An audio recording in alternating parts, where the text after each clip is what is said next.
சில நேரங்கள எப்பயுமே நான் எங்க சபை மக்களுக்கு சொல்றது, ஆண்டவரே என் பிரச்சனையை எடுத்து போடுங்க, என் கஷ்டத்தை எடுத்து போடுங்க, எனக்கு ஒரு அற்புதம் செய்யுங்க அப்படின்னு நான் ஜெபிங்கன்னு சொல்ல மாட்டேன்.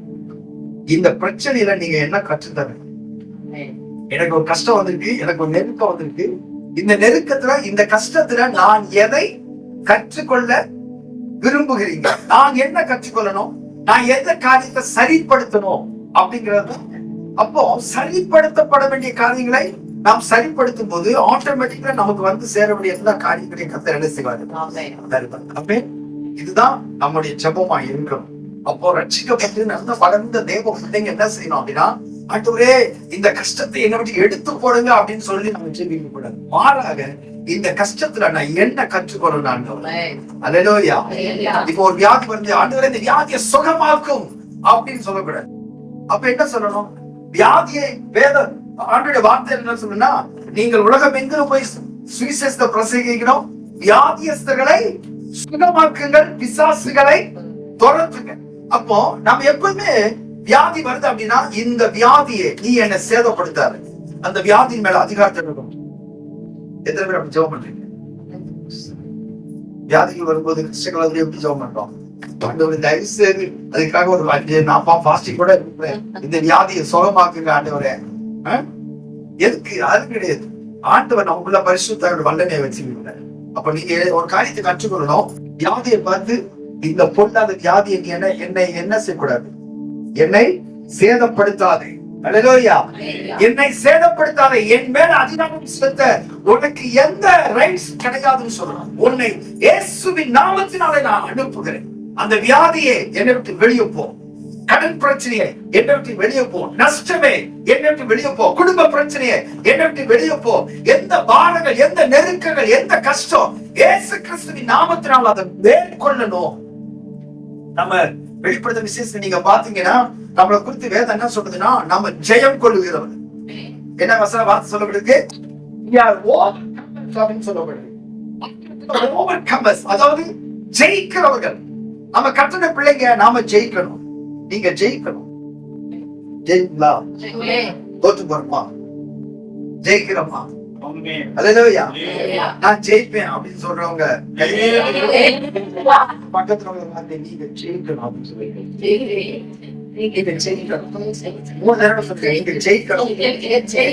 அடுத்த வியாழக்கிழமை எதெல்லாம் ஜெயிச்சுன்னு சொல்லணும். என்ன வசனம்? யார் நீ ஜெயிக்கணும்னு சொன்னீங்கல்ல, நான் ஜெயிக்கிறேன் அப்படின்னு சொல்லுங்க. நான் ஜெயிக்கிறேன்.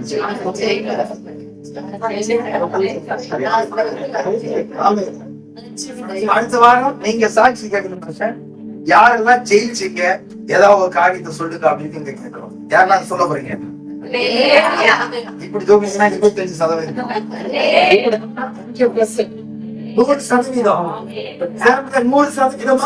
25% நாமத்தினாலே ஒவ்வொரு காரியத்தையும் தேவ பிள்ளைகள் ஜெயிக்கணும்.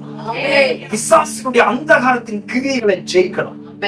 ஜெயிக்கிறதுக்கு நம்ம என்ன செய்யணும் அப்படின்னா, நீங்க பைபிளுக்கு சில வார்த்தைகளை நான் நேரம் போயிடுச்சு, 1 மணி நேரம் ஆயிடுச்சு. நீங்க 1 மணி நேரம் தான் கொடுத்தீங்க. 1 மணி நேரம் 1.5 மணி நேரம் எடுத்துங்க அப்படின்னு பாத்தீங்களா? 1 மணி நேரம் நான் எத்தனை மணி வரைக்கும் எடுத்தாலும் இருப்பீங்களா? சந்தோஷமா அலேன்னு சொல்றேன். மற்றவங்க அஜியோ இவர் புதுசா வந்து கேட்டீங்கன்னா பைக்கு கிடைச்சிருக்கும் போட, ஒரு பாட்டு பிடிச்சிட போடாது கிடையாது. ஓகே, உங்களுக்கு சீக்கிரம் முடிச்சிடும். ஓகே, சரி வாசிங்க. ஒரு எபேசியர் எழுதின புஸ்தகம். நீங்க யாரு அப்படின்றத உங்களுக்கு ஆவியானவர் வழிநடத்த விரும்புறாரு. நீங்க வாசிங்க எபேசியர் 1:14 வாசிங்க.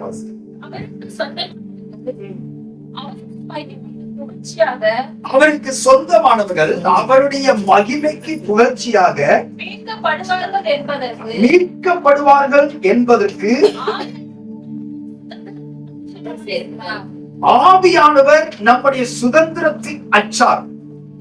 அச்சாரம்னா என்னது? கரெக்ட்.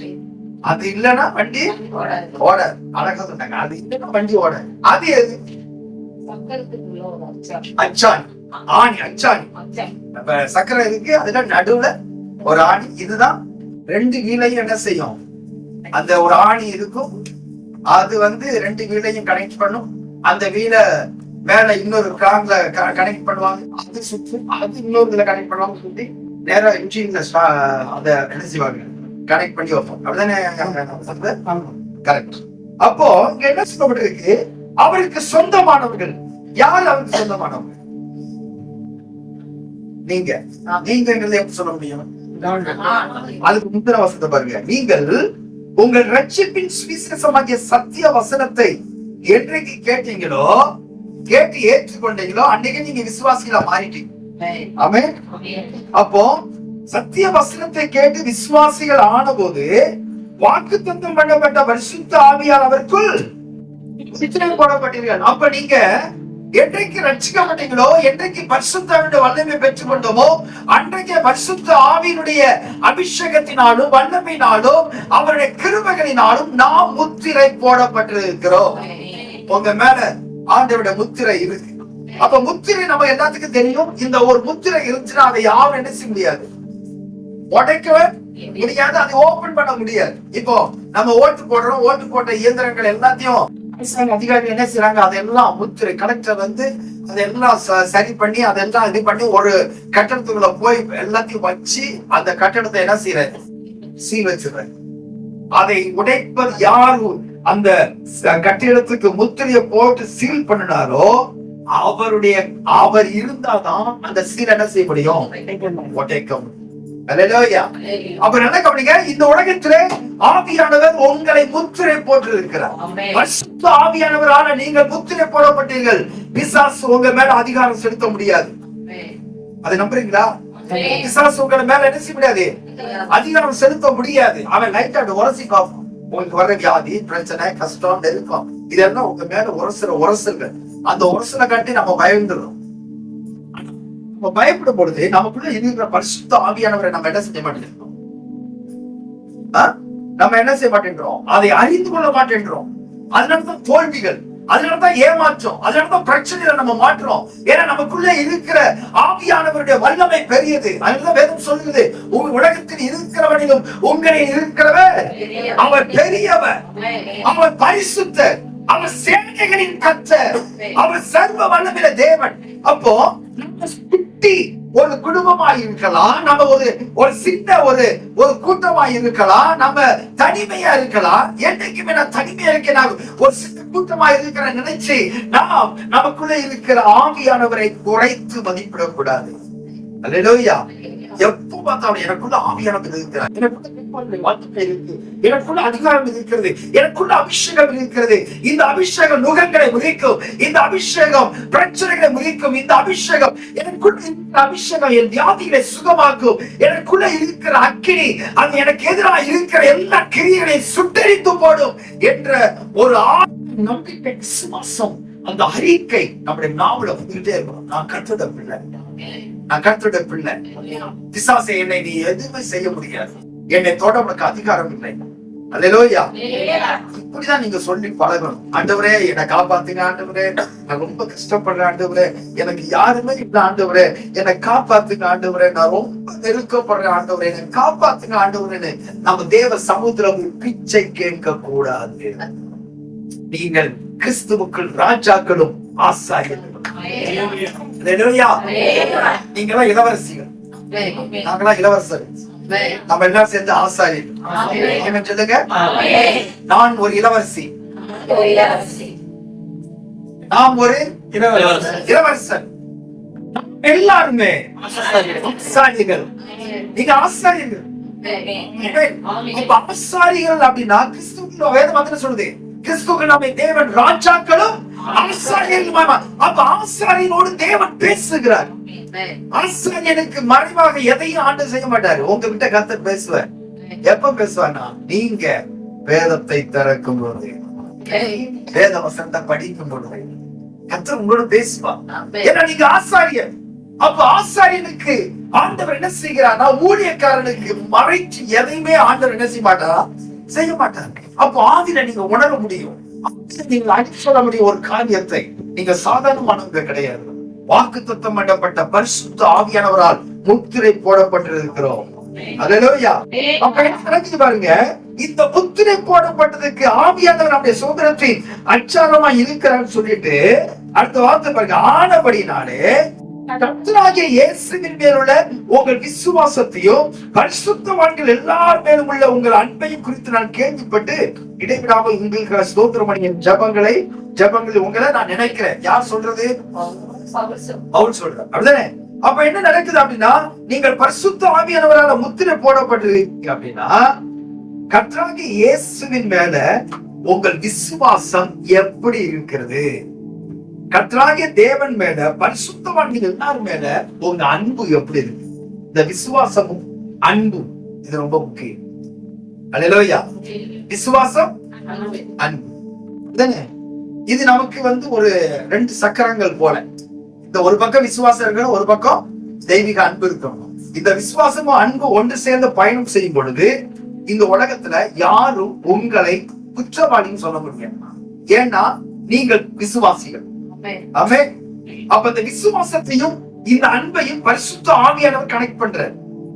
நீங்க தேவனை சார்ந்துதான் வாழ்றீங்க. விசுவாசம் என்பது என்ன?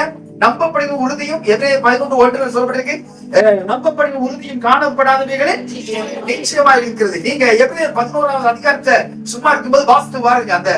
அந்த விசுவாசத்தினாலே அவர்கள் ராஜ்யங்களை ஜெயித்தார்கள் அப்படி சொல்லி. அல்லேலூயா. விசுவாசத்தினாலே அந்த காரியங்களை பெற்றுக் கொண்டார்கள். விசுவாசிகளின் தகப்பன் ஆபிரகாம், யோசேப்பு, இவங்க எல்லாம் நீங்க பாத்தீங்கன்னா விசுவாசத்தின் தகப்பன். விசுவாசத்தினாலே அவர்கள் காணாதவர்களை குறித்து அவர்கள் அதை அறிந்தும் அதை தெரியாமல் இருந்தாலும் அதை நோக்கி பயணம் செய்தார்கள். அப்ப விசுவாச தேவனுடைய பிள்ளைங்க நமக்கு நல்ல கவனிங்க, நம்ம விசுவாசிகள் சொல்லிக்கிட்டு அநேக நேரங்கள் அவிசுவாசமான வார்த்தைகளை நம்ம வெளியே விடுறோம். இது எப்படி நடக்கும்?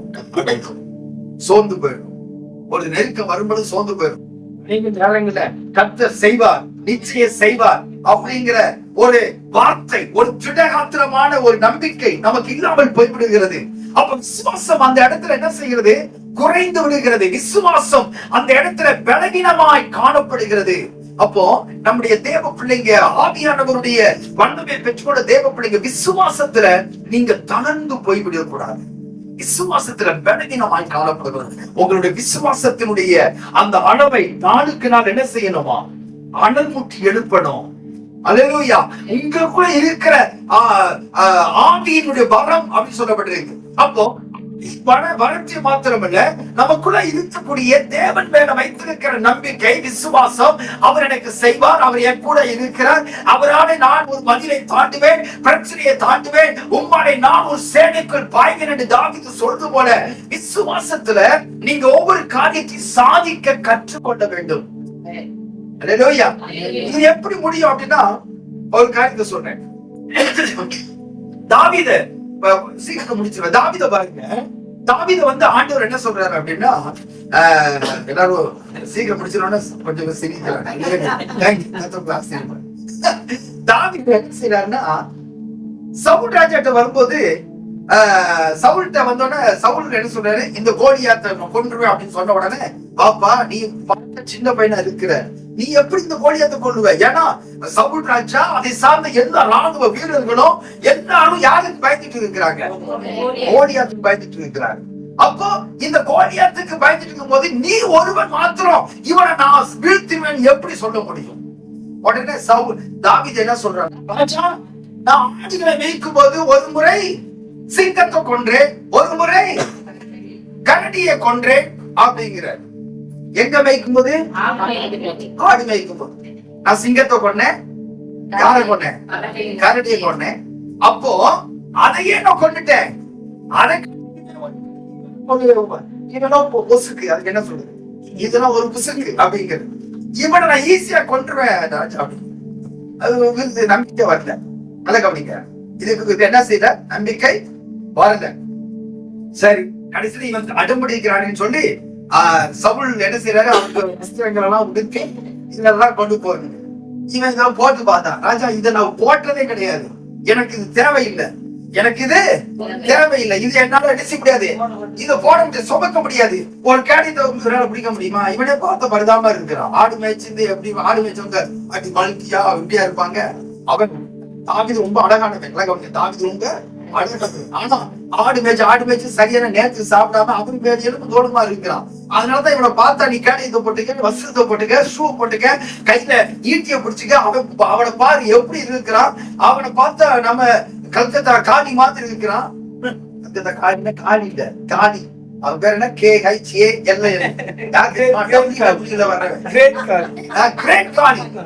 அவன் பெரிய யுத்த வீரன்.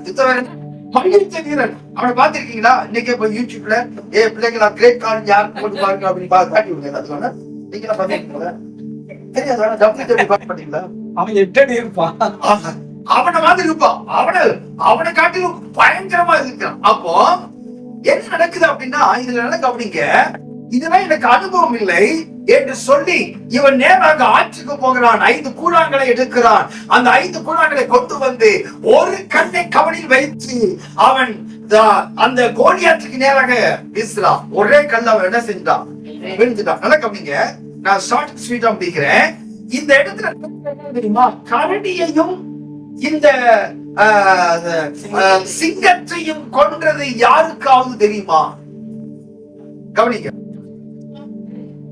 இவன் சொன்னதுனாலதான் எல்லாத்தையும் தெரியும். இதை எங்கே இந்த கொடூரமான மிருகங்களை, கடினமான மிருகங்களை எங்க அவன் கொள்றான்? ஆடு மேய்க்கிற இடத்துல. ஆடு மேய்ச்சது எந்த இடத்துல? காட்டுல, வனாந்திரம், ஏதாவது ஒரு இடத்துல. அப்ப வனாந்திரத்துல ஒரு சின்ன பையன் கொள்றான் அப்படின்னா உலகத்துக்கு தெரியல. இப்போ உலகத்துக்கு தெரியாமல் ரகசியமாக நடந்த ஒரு யுத்தத்தை தாவீது பப்ளிக்ல கொண்டு வர்றாரு. எப்படி கொண்டு வர்றாருன்னா, ஒரு முறை நான் சிங்கத்தை கொன்னேன், ஒரு முறை இந்த கரடியை நான் கொன்னேன், இப்போ நல்ல கவனிங்க, இப்போ இந்த கோலியாத்தை என்னால கொல்ல முடியும் சொல்லி அனுப்பின பொழுது கோலியாத்தை கொலை செய்கிறான். அல்லேலூயா. கவனிங்க, கரடியையும் சிங்கத்தையும் கொன்றது காட்டுக்குள்ள. ஆவிக்குரிய வாழ்க்கையில எல்லாம் கவனிக்கணும்.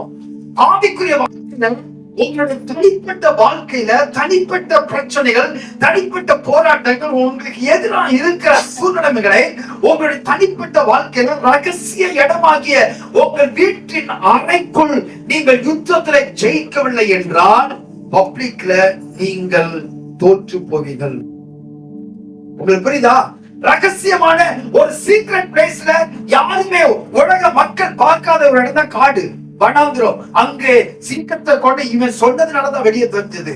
ஆனா அவன் தனிமையிலே, அவன் தனித்து விடப்பட்ட ஒரு இடத்திலே, தனிமையான ஒரு சூழ்நிலையிலே சிங்கத்தையும் கரடியும் கொன்றவன் இப்பொழுது அவனை ராஜாவாக ஆக்கணும் அப்படின்னா ஆண்டவர் அநேக ஜனங்கள், ராஜாக்கள், யுத்த வீரர்கள், இஸ்ரவேலின் ஜனங்கள் பார்க்கிற விதத்துல ஒரு காரியத்தை செய்தே ஆகணும் சொல்லிதான் அவனை கர்த்தர் அந்த யுத்த களத்தை கொண்டு வர்ற.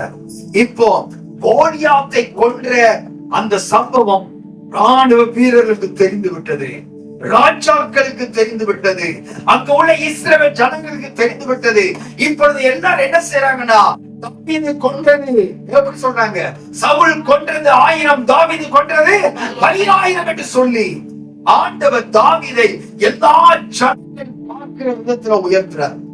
எனக்கு அன்பான தேவ ஜனமே, ஒரு ரகசியத்தை சொல்றேன்.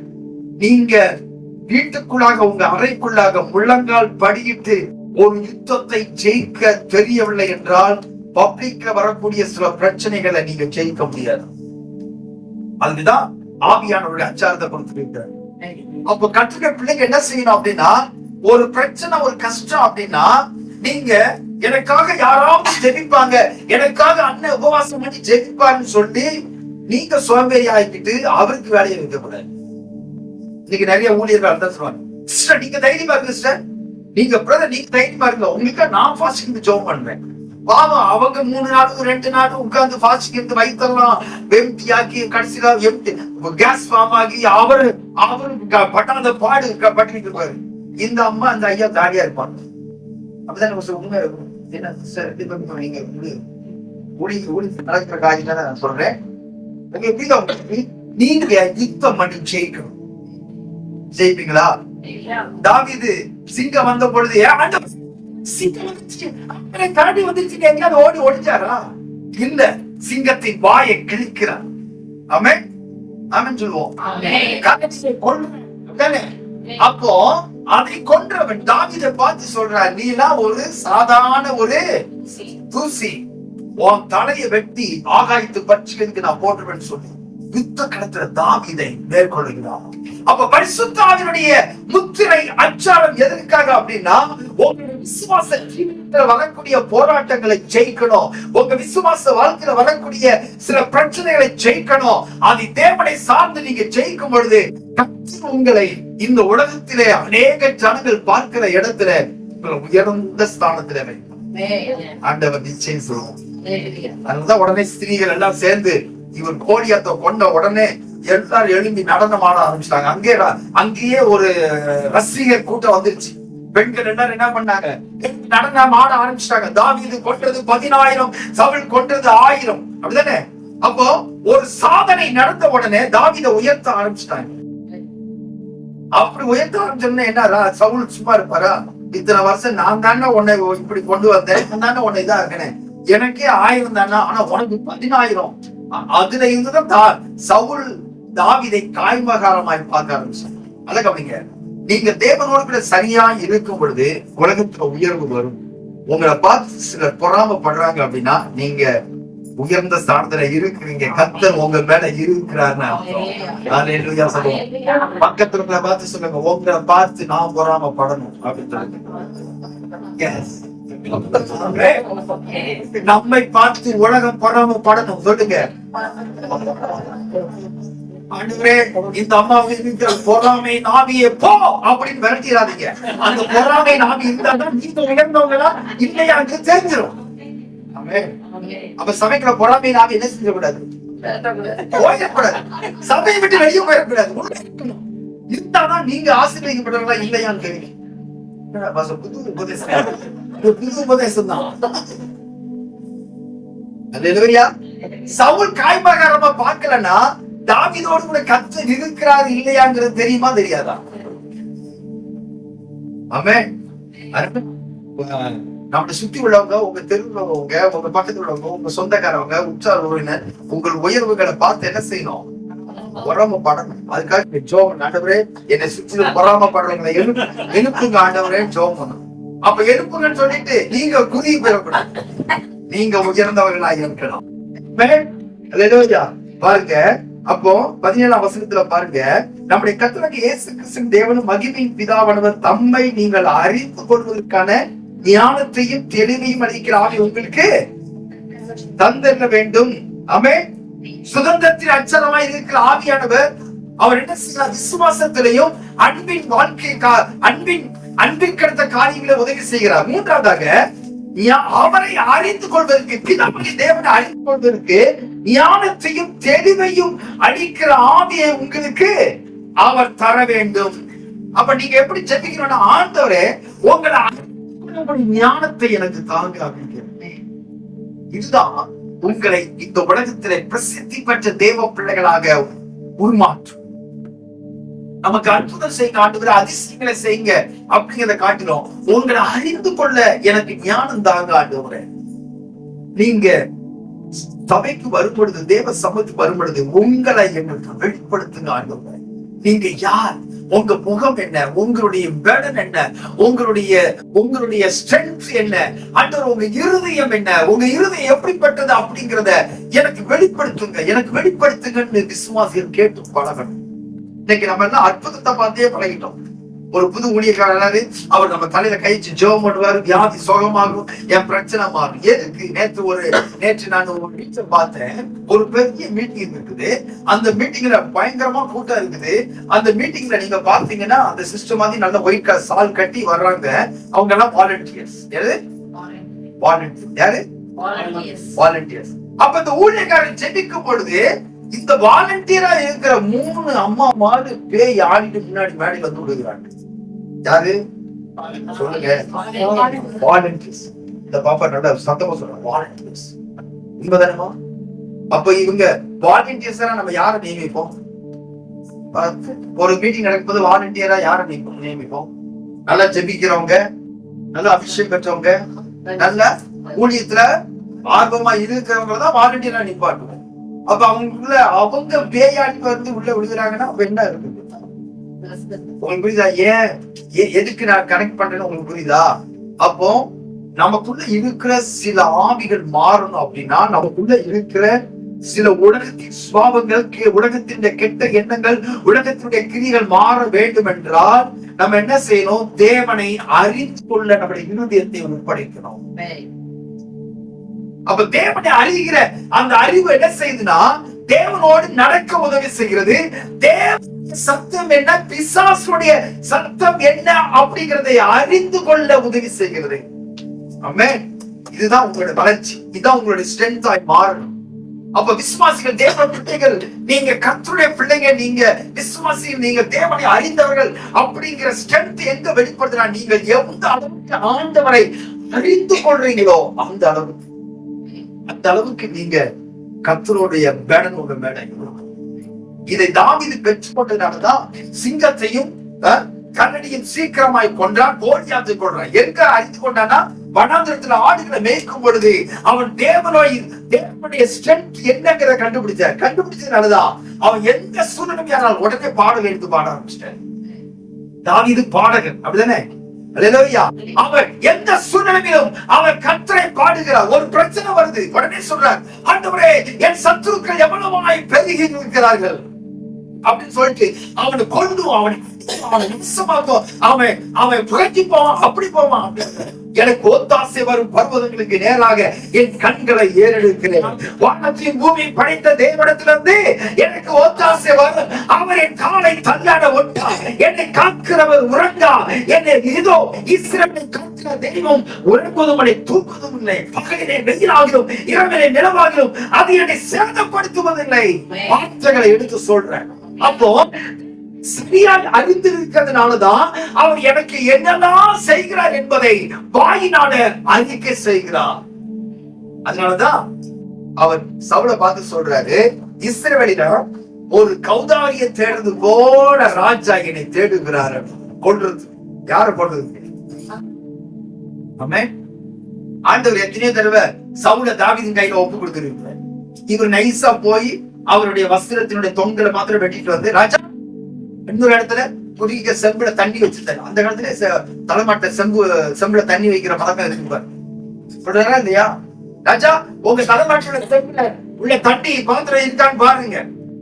யோவாப்ப பார்த்து கேட்கிறாரு, படைத்தலைவர் பார்த்து கேட்கிறாரு, நீங்களா என்னடா காவல் காக்குறீங்க? உங்க ராஜாவை நீ காவல் காக்குற முறையா இது? இன்று இரவு பாளையத்துக்குள்ள ஒருத்தர் வந்து ராஜாவின் தலைமாட்டில இருந்த செம்பு தண்ணீரை தூக்கிட்டு போறாரு. நீங்க செம்ப தூக்குற அளவுக்கு நீங்க என்னடா பாதுகாக்கிறீங்கன்னு சொல்லி தாவீது கத்துறார். அப்பதான் சவுலுக்கு புத்தி வருது. ஆஹா, எத்தனையோ முறை ஆண்டவர் சவுலை தாவீதின் கையில ஒப்படைக்கிறாரு. தாவீது சவுலை என்ன செய்யல? ஒண்ணல. ஏன்னா அவர் மேல அபிஷேகம், அல்லது கர்த்தருடைய அபிஷேகம் சவுல் மேல இருக்கிறது. ராஜாவின் தெய்வ அபிஷேகம் மேல இருந்தனால அபிஷேகம் பண்ணப்பட்ட மேல என் கைகளை போடுவது எனக்கு முடியாது அப்படின்னு சொல்லி அதுல இருந்து விளங்குறாரு.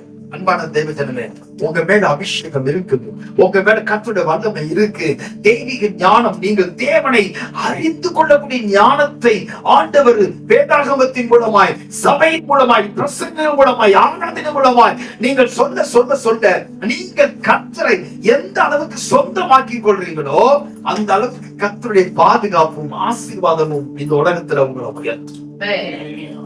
ஆமென். அல்லேலூயா. அப்ப என்ன நடக்குது பாருங்களேன். அவ்வளவுதான். நீங்க 18-19 பாருங்க.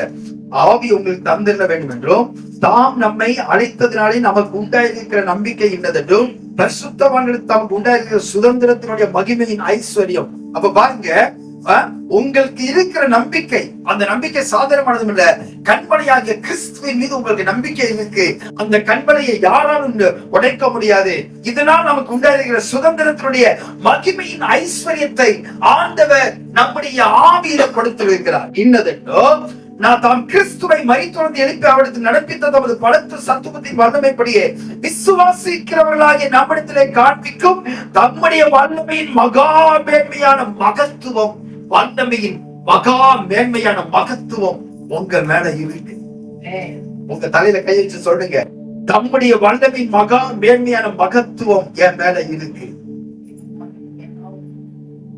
அவரை அறிந்து கொள்வதற்கு, நீங்க சுத்தமா கன்ஃபியூஸ் பண்ணுங்களேன், அவரை அறிந்து கொள்வதற்கு எனக்கு பிரகாசமான மனக்கண்களை என் தேவன் எனக்கு கொடுத்திருக்கிறார். ஆமென். உங்க மேல வல்லமையின் மகத்துவம் இருக்கு. நீங்க தான், நம்ம தான் சொல்றோம், ஆண்டவருடைய சமுத்திர போய் படங்கள் போட்டு, ஆண்டவரே நான் ஒரு குப்பு, ஆண்டவரே என்னை தாழ்த்து, ஆண்டவரே இந்த மயிலாடுதுறையிலேயே நான் தான் ஆண்டவரே குப்பு, ஆண்டவரே நான் தூசி, ஆண்டவரே மக்கள் குப்பை மக்காதவரே, அப்ப நான் எந்த குப்பை ஆண்டவர் எனக்கு காட்டுங்க ஆண்டவரே அப்படின்னு கேட்க. உங்க மேல வல்லமையின் மகத்துவம். நீங்க தலை நிமிர்ந்து போகணும். சும்மா நீங்க போய் நான் அடியே குப்பை ஆண்டவரே ஏற்கனவே அதுதான் சொன்னேன், நீங்க ராஜாக்கள், நீங்கள் ராஜாக்கள், ஆசாரியர்கள், இலவசங்கள். கர்த்தருடைய மகத்துவம் உங்க மேல இருக்கு. நீங்க ஜாலியா இருக்கணும். எந்த இடத்துக்கு போனா கெத்தா போகணும். நீங்க கத்துக்க என்ன சொல்லுங்க, உங்க பேர் சிஸ்டர் நேதா, நேதா சிஸ்டர் இனிக்குதா, நேத்ரா, நேத்ரா, நேத்ரா என்ன அர்த்தம்?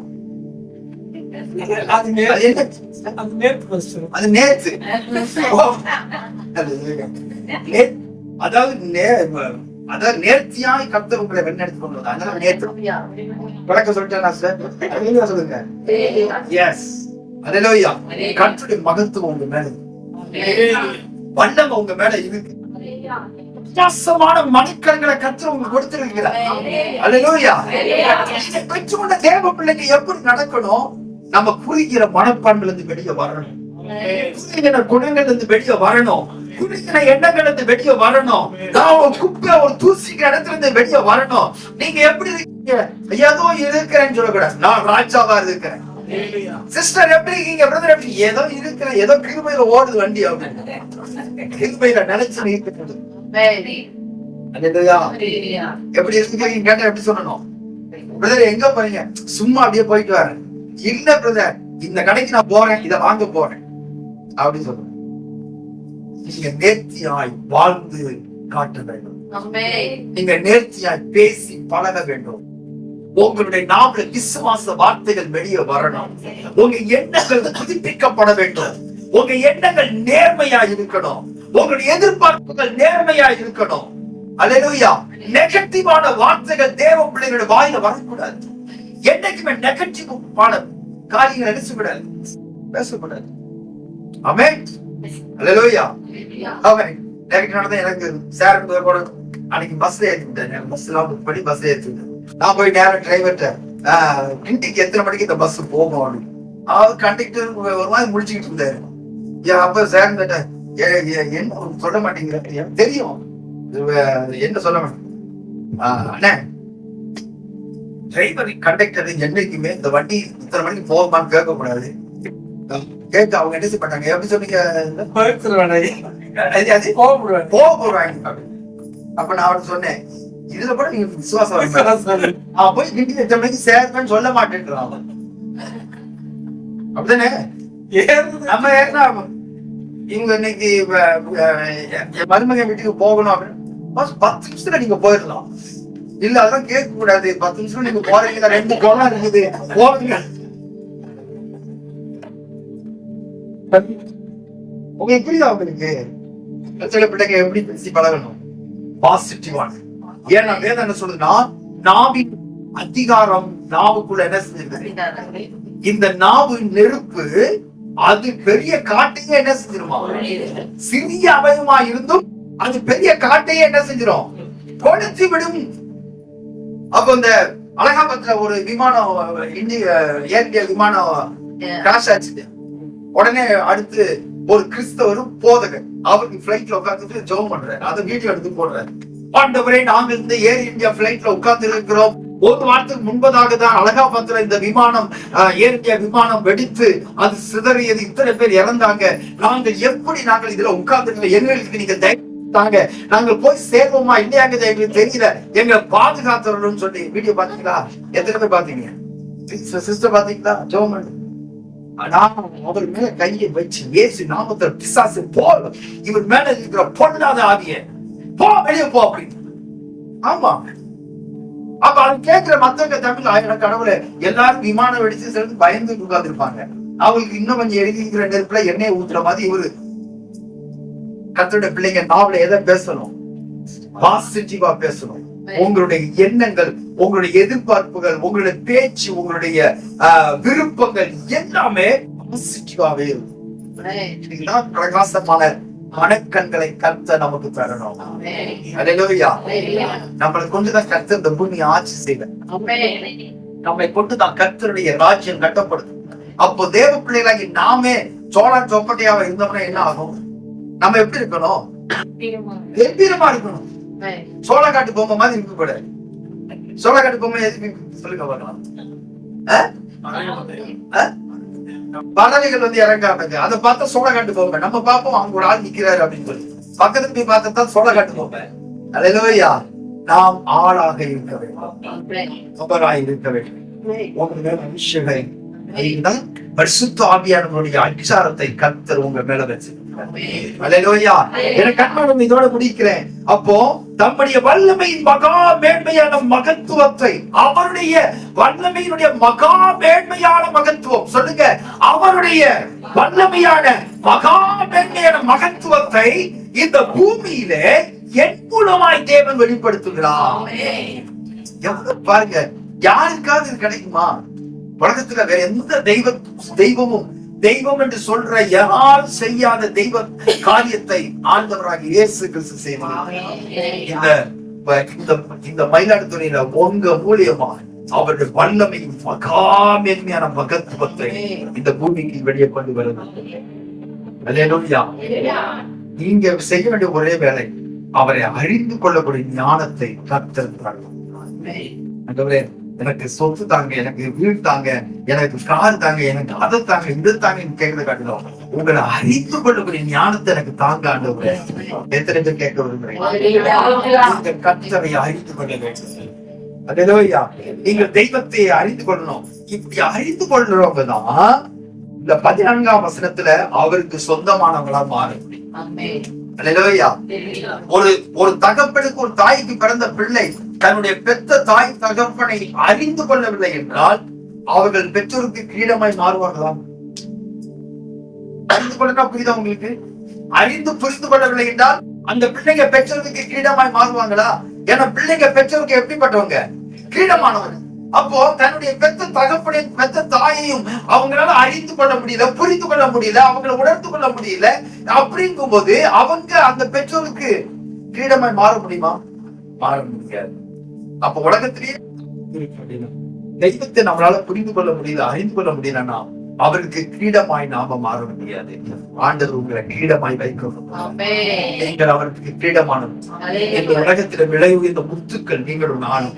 அப்போ இந்த வசனத்தின்படி, இந்த வசனத்தின் மேல கைய வைங்க. 14ஆம் வசனத்துல, ஆண்டவரே நான் உமக்கு சொந்தமானவன். ஆண்டவரே என்னுடைய தெருவுல, என்னுடைய குடும்பத்துல, ஆண்டவரே என்னுடைய ஸ்கூல்ல படிக்கிற தம்பிமா தங்கச்சுமார், நீங்க அந்த வசனத்தை கைய வச்சு, ஆண்டவரே நான் இருக்கிற இடத்துல உங்க மகிமைக்கு புகழ்ச்சியாக நான் இருக்க வேண்டும். எனக்கு அதுக்குத்தானே ஆவியானவரை கொடுத்திருக்கிறீங்க.